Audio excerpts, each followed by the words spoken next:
श्रीपादराजं शरणं प्रपद्ये। ओम सर्व जगद्रक्षाय गुरु दत्तात्रेयाय श्रीपाद श्रीवल्लभ परमात्मने नमः। श्रीपाद श्रीवल्लभ चरित्रामृत मूल ग्रंथ रचयिता श्री शंकर भट श्री श्रीपाद श्रीवल्लभांचे समकालीन तेलुगू प्रत उपलब्धी श्री मल्लादी गोविंद दीक्षितुलु भीमवरम। मराठी अनुवाद श्री हरिभाऊ जोशी निटूरकर भाऊ महाराज हैदराबाद। आपण श्रीपाद श्रीवल्लभ चरित्रामृत ग्रंथाचं पठण करतोय। आज आपण 16वा अध्याय वाचणार आहोत। 16व्या अध्याय पठणाचं फल आहे धनाकर्षण शक्ती वृद्धी।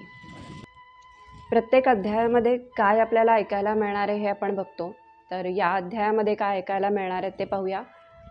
भूमातेचे 7 गुण, श्रीपाद श्रीवल्लभांकडून भक्तांचे रक्षण आणि श्रीपाद श्रीवल्लभांच्या शिष्यांना कर्मबंधनापासून मुक्तता। सुरू करूया। नमस्कार, मी मृणाल मनोज गोखले। शिवाय चॅनलवर आपलं मनापासून स्वागत। चॅनलला सबस्क्राईब करा, बेल आयकॉनवर क्लिक करा म्हणजे पुढच्या व्हिडिओचं नोटिफिकेशन येईल आणि कुठचाही अध्याय चुकणार नाही। आत्तापर्यंतचे 15 अध्याय पूर्ण झालेले आहेत, तेही ऐका। सुरू करूया। अध्याय 16वा, श्रीमन नारायण वृत्तांत। मी श्रीपाद श्रीवल्लभांच्या चरित्राचे स्मरण करीत मार्गक्रमण करीत होतो। स्वामी कुरुगड्डीला असल्याचे कळल्यापासून माझ्या आनंदाला पारावार उरला नव्हता। त्यांच्या दर्शनाची ओढ क्षणोक्षणी वाढतच होती। मार्गात एक उसाचे शेत दिसले। शेतात एक शेतकरी आनंदात बसला होता। शेजारीच उसाचा रस गाळून त्याचा गुळ करण्याचे काम चालू होते।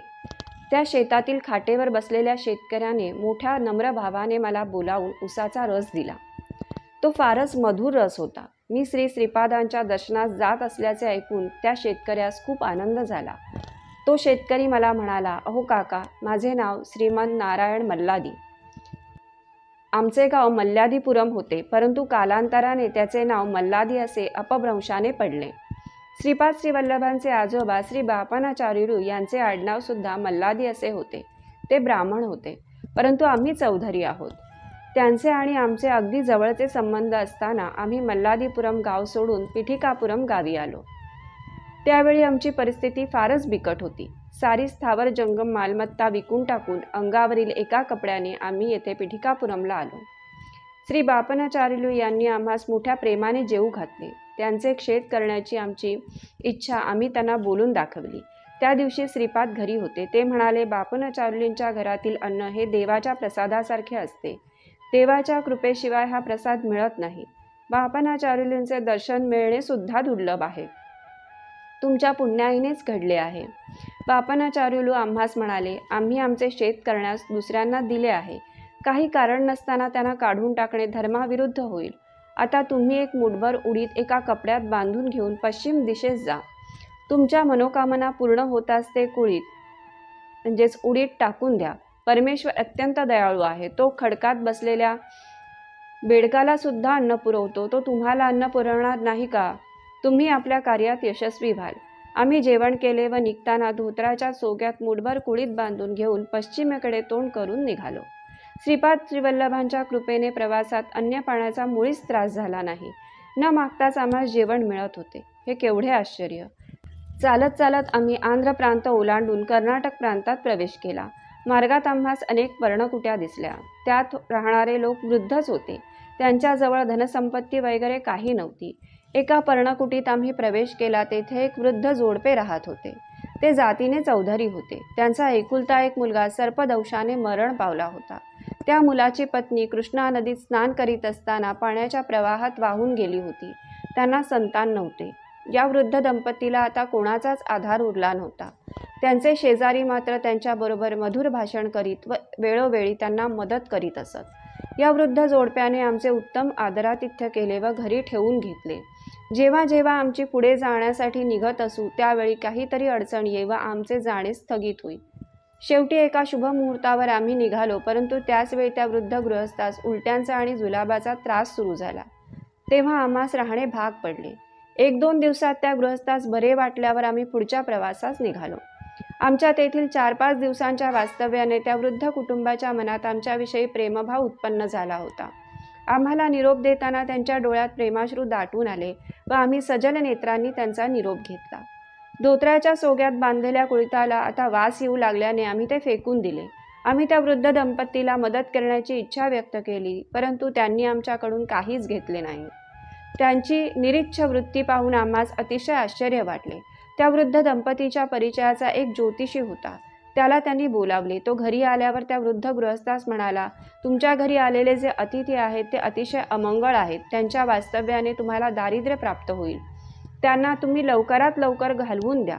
ते वृद्ध दंपती म्हणाले, पंडितजी, त्यांच्या वास्तव्याने आलेल्या दारिद्र्याचा परिहार करण्याचा शास्त्रात काही तरी उपाय असेल ना? आपण तो सांगावा. त्यासाठी कितीही खर्च आला तरी आम्ही तो देऊ. त्या अतिथीचे अमंगल नष्ट करण्यासाठी जो पूजाविधी असेल तो सांगण्याची कृपा करावी. परमेश्वराच्या इच्छेनेच सारे विश्व चालते. सर्व देवांना मंत्राच्या सहाय्याने प्रसन्न करून घेता येते. प्रत्यक्ष ब्रह्मास प्रसन्न करून घेण्याचे विधान तुम्ही जाणता. यामुळे धर्तीवर तुम्ही ईश्वरच आहात. तुम्ही आमची इच्छा पूर्ण करा ही विनंती. त्या ज्योतिषाला त्या वृद्ध जोडप्याची विनंती मान्य करण्याशिवाय मार्गच नव्हता. तो ज्योतिषी म्हणाला, धान्य उगवण्यासाठी पाण्याची गरज असते व त्यासाठी पर्जन्य यज्ञाची तयारी कर. यज्ञ करणाऱ्या व्यक्तीला देवतुल्य मानतात. प्रत्यक्ष देवसुद्धा यज्ञ करणाऱ्याची स्तुती करतात. यज्ञाचे 5 प्रकार आहेत. 1 देवयज्ञ, 2 भूतयज्ञ, 3 मनुष्ययज्ञ, 4 ब्रह्मयज्ञ आणि 5 पितृयज्ञ. श्रीपाद श्रीवल्लभांच्या लीला अत्यंत अद्भुत, आश्चर्यकारक होत्या. त्या वृद्ध दाम्पत्याने दिलेल्या द्रव्याच्या सहाय्याने विद्वान ब्राह्मणांद्वारा सर्व कार्यसिद्धीसाठी यज्ञ केला. या यज्ञामुळे आमच्या जन्मपत्रिकेतील सर्व दोषांचे निर्मूलन झाले. त्या वृद्ध दंपतीच्या पुण्याईने आम्हास परमपवित्र अशा यज्ञाचे दर्शन झाले. या यज्ञातील हविष्य इंद्र आणि इतर देवांना अर्पण केले होते.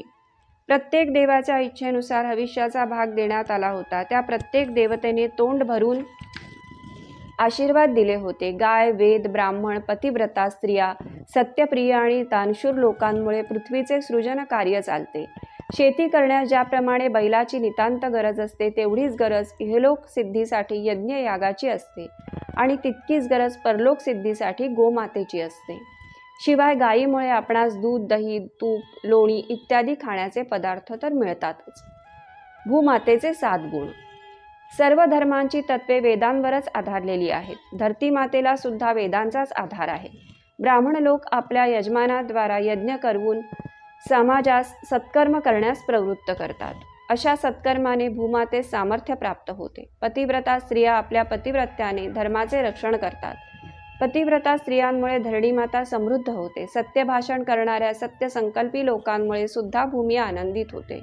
निर्लोभी लोक आपली लोभी वृत्ती टाकून देऊन समाजात माधुर्य वाटतात.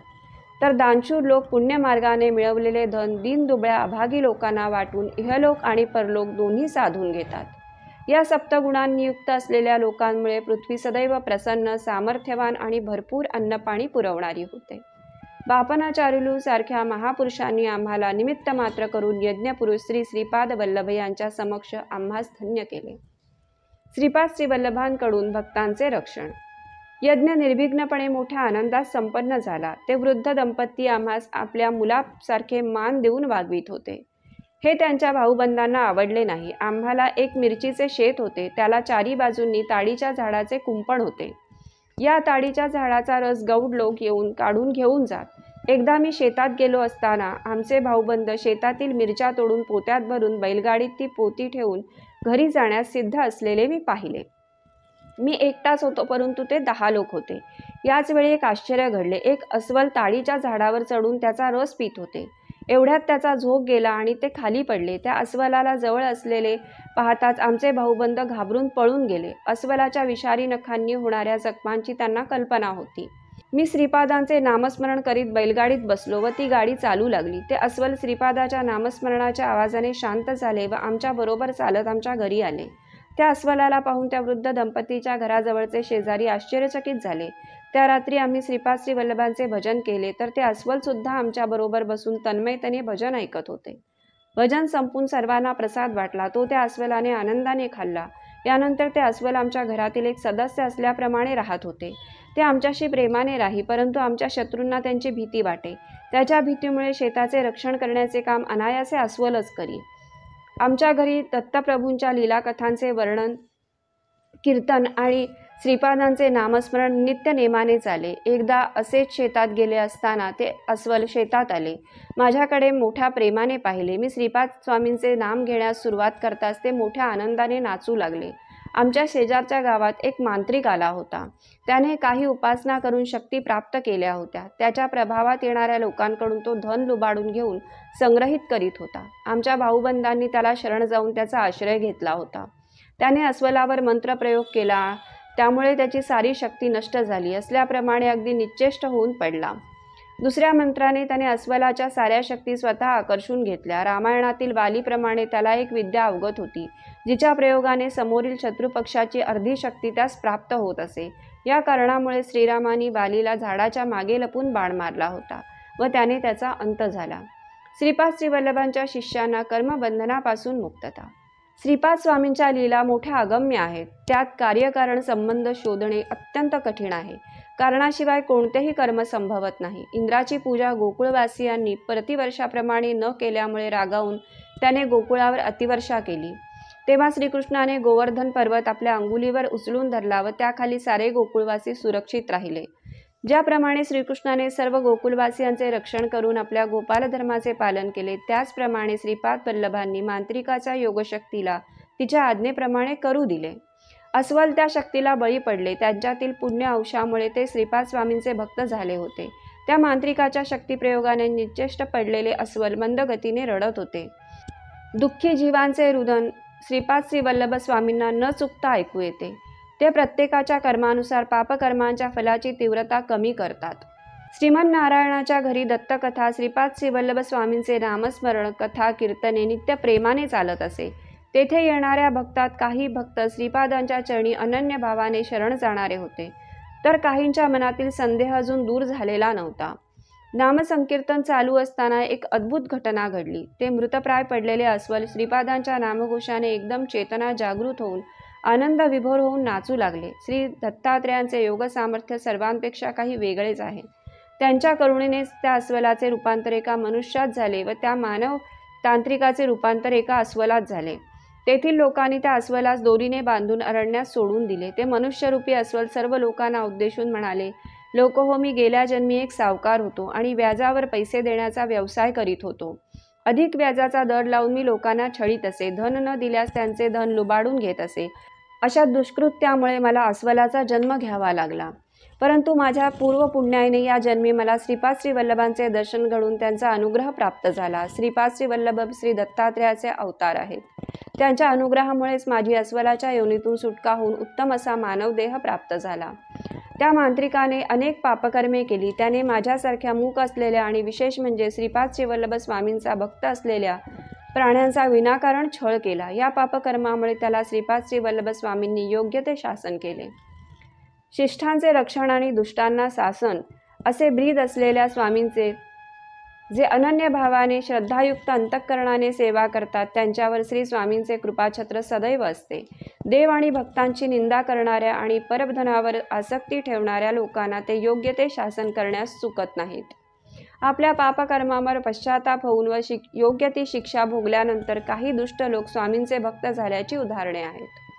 तो मनुष्यरूपी अस्वल पुढे म्हणाला, मी श्री स्वामींच्या नामस्मरण पारायणाने सद्गतीस प्राप्त झालो. मला मानवी देह मिळालेला पाहून सर्व भक्तगणांना अत्यंत आश्चर्य वाटले व आनंदही झाला. ते श्री स्वामींचा मोठ्याने जय जयकार करू लागले. हे नामसंकीर्तन चालू असताना एक अद्भुत घटना घडली. अकस्मातपणे 3 नागदेवता तेथे आले आणि त्या नामसंकीर्तनात तन्मयतेने डोलू लागले. याच वेळी त्या मनुष्यरूपी अस्वलाचे प्राण पंचतत्वात विलीन झाले. तेथे आलेल्या नागांनी त्या मृतदेहास 3 प्रदक्षिणा घातल्या व ते निघून गेले. ते नाग कोठून आले होते, कशासाठी आले, याचा कोणालाच अर्थबोध झाला नाही. त्या मनुष्य रूपातील अस्वलावर सर्व शास्त्रोक्त पद्धतीने 10 संस्कार करण्यात आले. आम्हा श्रीपाद श्रीवल्लभांच्या नामस्मरणाचे सतत ध्यान होते व त्यांच्याच जीवनाला आधार होता. ते 3 नाग वरील घटनेनंतर आमच्या घरीच राहू लागले. त्यांची आम्हाला व दुसऱ्या दत्तभक्तांना भीती वाटत नसे, परंतु दुसऱ्या लोकांना मात्र त्यांची भीती वाटे व ते आमच्या घरी येत नसत. श्रीपाद श्रीवल्लभांचे नामस्मरण भजन सुरू करताच ते नाग तन्मयतेने डोलू लागत. त्या वृद्ध दंपतीच्या घराजवळील काही जमीन त्यांच्या भाऊबंधांनी अन्यायाने लुबाडली होती. त्या जागेस पंचांनी विवादग्रस्त अशी घोषित केली होती. परंतु त्या जमिनीवर भाजीपाला लावण्याची परवानगी मिळाली होती. आमच्या भाऊबंदांनी गावातील प्रतिष्ठित लोकांना धनाचे प्रलोभन दाखवून आपलेसे करून घेतले होते. त्यामुळे त्या विवादित भूमीचा निर्णय सारखा पुढे ढकलला जात होता. या विवादास्पद जागी एका नागाचे वारूळ होते. नागपंचमीला लोक त्या वारुळात दूध आणून घालीत. दूध घालणारे भाविक जन नागदेवता नागदेवता आमची संकटे दूर कर अशी नम्र प्रार्थना करीत असत. दूध घालणाऱ्या काही लोकांना माहीत होते की त्या वारुळात एकही नाग नाही. एकदा नागपंचमीच्या वेळी आम्ही श्रीपाद श्रीवल्लभांना नैवेद्य दाखवून नागाची प्रार्थना करताच त्या वारुळातून ते 3 नाग आले व आम्ही ठेवलेले दूध पिऊन परत त्या वारुळात निघून गेले. हे दृश्य पाहिल्यानंतर मात्र त्या वारुळात दूध घालण्यास कोणी आले नाही. नागपंचमीच्या दिवशी एक मांत्रिक आमच्या गावात आला. त्या मांत्रिकाचे गावातील प्रतिष्ठित लोकांनी बोलावून स्वागत केले. तो मांत्रिक कितीही विषारी साप असला तरी त्याला आपल्या मंत्र सामर्थ्याने वश करून घेत असे, अशी त्याची प्रसिद्धी होती. तसेच सर्पदंश झालेल्या कोणत्याही व्यक्तीला आपल्या मंत्रशक्तीने जिवंत करीत असे. त्याच्या तळहातावर गरुडाचे चिन्ह होते. अशी गरुडरेषा असलेल्या व्यक्तीस सर्प वश होतात असे शास्त्रवचन आहे. ही मंत्रविद्या त्यास प्राप्त असल्याने सारे गावकरी त्याच्या पुढे नतमस्तक होत असत. त्या मांत्रिकाने गावातील प्रतिष्ठित व्यक्तीबरोबर येऊन आमच्या घराजवळ असलेल्या वारुळाच्या 4 बाजूंनी आग लावली. तो त्या आगीजवळ बसून जोरजोरात मंत्रोच्चार करीत होता व विचित्र हावभाव करीत होता. त्या सर्पांना मारल्यास पाप लागेल असे आम्ही त्याला दूर उभे राहून सांगत होतो, परंतु आम्ही तेथे काहीच करू शकत नव्हतो. त्यावेळी आम्ही त्या निरपराध सर्पांचे रक्षण करावे अशी श्रीपादांचे चरणी प्रार्थना केली. त्या मंत्राच्या प्रभावाने ते 3 सर्प वारुळातून बाहेर आले, परंतु आम्ही पाहिले की त्या मांत्रिकाची मंत्रविद्या क्षीण होत होती. त्याला काहीच करता येत नव्हते. तो मोठ्याने मंत्रोच्चार करीत होता, परंतु त्याचा काहीच उपयोग होत नव्हता.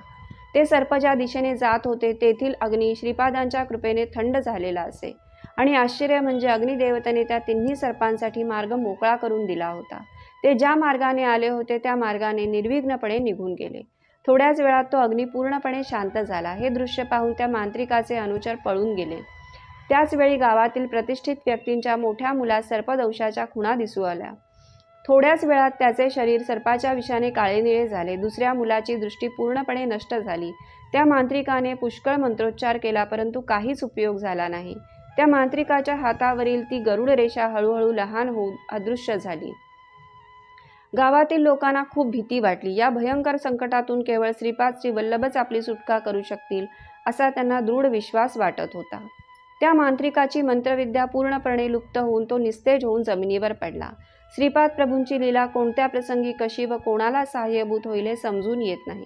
गावातील सर्व लोक धावत धावत येऊन ओक्साबोक्षी रडू लागले, परंतु आम्ही काही करू शकलो नाही. अनन्य भावाने श्रीपाद प्रभूंना शरण जाऊन त्यांचे नामस्मरण केल्यास तुमची 2 मुले पूर्वस्थितीत येतील असे आम्ही त्यांना सांगितले. निस्तेज झालेला मांत्रिक अल्पावधीतच गतप्राण झाला. त्या मांत्रिकाचे पार्थिव शरीर गाव प्रमुखांच्या घरासमोर ठेवले होते. आमचे भाऊबंद भीतीने थरथर कापत होते. वातावरण सारीकडे दुःखाची कळा पसरली होती. त्या मांत्रिकाचा मृतदेह स्मशानभूमीत अंत्यविधीसाठी नेला. चितेवर ते शरीर ठेवून अग्निसंस्कारास प्रारंभ करताच एक मोठे आश्चर्य घडले. त्या मांत्रिकाच्या मृतदेहात चैतन्याचा संचार झाला. तो त्याचे अग्नीपासून रक्षण करण्यासाठी आरडाओरडा करू लागला. श्रीपादांच्या कृपेने त्या मांत्रिकातील दुष्टभाव अग्नीचा स्पर्श होता जळून खाक झाला आणि एक शुद्धात्मा व लाकडामधून बाहेर आला. हे सगळे करण्यामागे श्री स्वामींची अगाध लीला दिसून येते. ते सज्जनांचा उद्धार आणि दुर्जनांना योग्य ते शासन करीत असतात. तो मांत्रिक चितेवरून उठून त्या गाव प्रमुखांच्या घरी उड्या मारीतच आला. आम्ही सर्वांनी जमून त्या मुख्याच्या घरी दत्त महात्म्य वर्णन करणारे कीर्तन केले. त्यानंतर दत्त दिगंबरा श्रीपाद वल्लभ दिगंबरा या भजनाने सारा आसमंत भरून टाकला. श्रीपाद प्रभूंच्या स्थूल स्वरूपातील आणि सूक्ष्म रूपातील दिव्य किरण सारे वातावरण अत्यंत शांत आणि पवित्र करीत होते. सारी ब्रह्मांडे या दिव्य किरणांनी पवित्र झाली होती. स्वामींच्या सच्चिदानंद अद्वैत स्वरूपात असलेल्या महाकारण देह महत विश्रांतीत होता. त्यातून निघणारे दिव्य किरण सायुज्य सालोक्य आणि सामिप्य मुक्ती प्रदान करणारे होते. अवधूत अंशावतार आणि महासिद्धी प्राप्त महायोगी सुद्धा या दिव्य किरणांनी पवित्र होत होते. श्रीपादांचे अत्यंत श्रद्धा आणि भक्तियुक्त अंतःकरणाने नामस्मरण केल्यास अगोचर असलेले स्वामी प्रकट होऊन सर्वांना दर्शन देत. लहान बाळास आपल्या आईच्या कुशीत जसे आल्हाददायक आरामदायक वाटते तसे श्रीपादांच्या चरणावर नतमस्तक होणाऱ्या भक्तांना वाटत असे. अत्यंत पापी असलेला तो मांत्रिक श्रीपाद वल्लभांच्या नामस्मरणाच्या संकीर्तनात रंगून गेला. त्याला श्रीपाद श्रीवल्लभ दिगंबर अवस्थेत असल्यासारखे दिसत होते. त्याला वाटले की आपण केलेल्या पापांचे कर्मफल म्हणून स्वामी तसे दिसत आहेत. कितीतरी सर्पांची त्याने आपला मंत्रविद्येने आहुती दिली. अनेक महान संन्यासी व दिगंबर विभूतींना त्याने त्रास दिला होता. या सर्वांचा त्याला पश्चाताप झाला होता. त्याला श्रीपाद प्रभूंच्या दिव्य स्वरूपाची कल्पना आली होती. तो श्रीपादांच्या चरणावर नतमस्तक झाला. जेव्हा त्याच्या मनाचे परिवर्तन झाले तेव्हा त्याचा द्वेषाग्नी शांत झाला. श्रीपाद प्रभूंनी आपले उत्तरीय त्याला पांघरण्यास दिले. ते घेतल्यावर तो मांत्रिक अत्यंत आनंदाने नाचू लागला. सूर्योदय होण्यापूर्वीच त्या ग्रामप्रामुख्याच्या धाकट्या मुलास उत्तम दृष्टी प्राप्त झाली. श्रीपाद प्रभूंच्या नैवेद्याच्या दुधाने मोठ्या मुलास शुद्ध आली आणि थोड्या वेळातच तो पूर्ववत निरोगी झाला. तो मांत्रिक सर्व संग परित्याग करून साधू होऊन दूरदेशी निघून गेला. गावातील पंचांनी त्या वृद्ध दंपतीची जमीन त्यांनाच मिळावी असा न्याय दिला. 3 सर्पराज असलेल्या वारुळातून 3 औदुंबराची झाडे उगवली. काही काळानंतर दत्तानंद अवधूत संन्यासी आमच्या घरी आले. हे संन्यासी औदुंबर वृक्षाखाली ध्यान करीत असत. एका शनिवारी सायंकाळी श्रीपादांच्या नैवेद्यासाठी केलेला हलवा प्रसाद म्हणून सर्वांना दत्तानंदांनी दिला. श्रीपाद श्रीवल्लभ लहान असताना त्यांची आई त्यांच्या आजोबांच्या घरात असलेल्या औदुंबराच्या वृक्षाखाली बसून चांदीच्या भांड्यात हलवा देत असे. श्रीपाद श्रीवल्लभ श्री नृसिंह सरस्वती आणि श्री स्वामी समर्थ या 3 नावांचे संकेतरूप असे 3 औदुंबर वृक्ष होत. या संकेतरूपी वृक्षांच्या बीजांचे फलस्वरूप म्हणून पेठिकापुरम गावात एक औदुंबर वृक्ष आहे. या पुण्यप्रद वृक्षाच्या गर्दछायेत वृक्षाखाली श्रीपाद श्रीवल्लभांच्या मूर्तीचा प्राणप्रतिष्ठा करून त्यावर एक सुंदर हे मंदिर बांधण्यात आले. या मंदिराची अशी ख्याती आहे की जे भक्त शनिवारी प्रदोषकाळी हलव्याचा नैवेद्य दाखवतील त्यांना सर्व सुखे, संपत्ती आणि अनन्य समाधान प्राप्त होईल. श्रीपाद श्रीवल्लभांचा हा वृत्तांत ऐकून माझी भक्ती अजून दृढ झाली आणि मी पुढच्या प्रवासासाठी कुरुगड्डीच्या दिशेने निघालो. श्रीपाद श्रीवल्लभांचा जय जयकार असो.